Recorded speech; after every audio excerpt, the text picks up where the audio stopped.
Hello, my name is Julie Mizraji, and you may know me as the intramural sports coordinator here at Brandeis. 4 years ago, at the Brandeis Relay for Life, I served as a survivor speaker and shared my cancer story. I spoke about how in 2015, I had just moved to Waltham from California to work here. I was diagnosed with stage 2 breast cancer several months later after my primary care doctor found a lump in my left breast. It was a huge shock since I was just a normal, healthy 24-year-old girl. And while I did have family history of cancer, my mom and aunt were both 47 years old at diagnosis, and it was caught much earlier. After the shock of this news wore off, I attacked my cancer head-on and underwent surgery, chemo, and radiation. I lost my hair and my left breast, but I never felt like I lost my future. I felt confident in my doctors and in my treatment plan, and that I would live a full life going forward. My cancer story used to be just something in my past. I was in remission, and I felt like my future wasn't defined by this experience. In fact, cancer had made my life better, and that I lived with more purpose and compassion.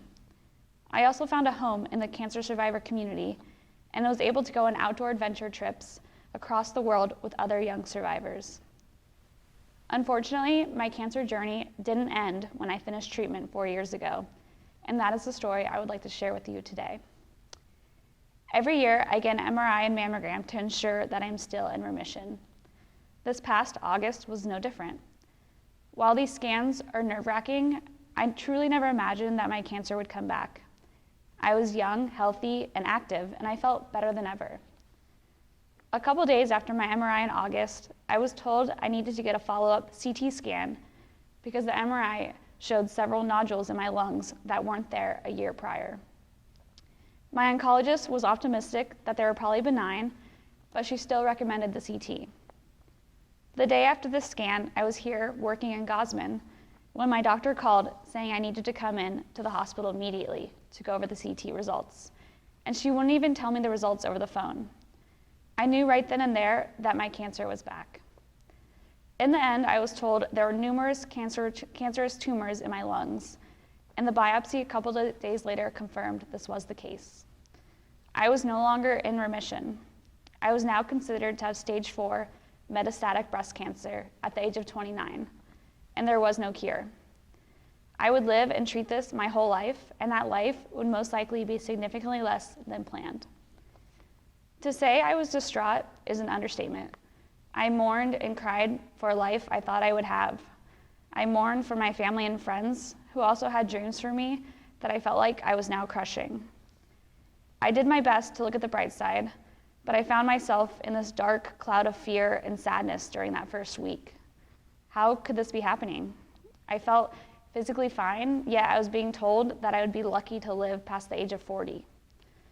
Eventually, I was able to find silver lining and optimism when my treatment went from removing my ovaries in order to further suppress my estrogen, which may have fueled the cancer, to keeping my ovaries and taking a daily oral chemo pill.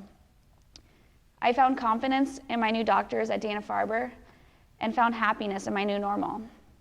I started to live with a why not mentality. Skydiving? Why not?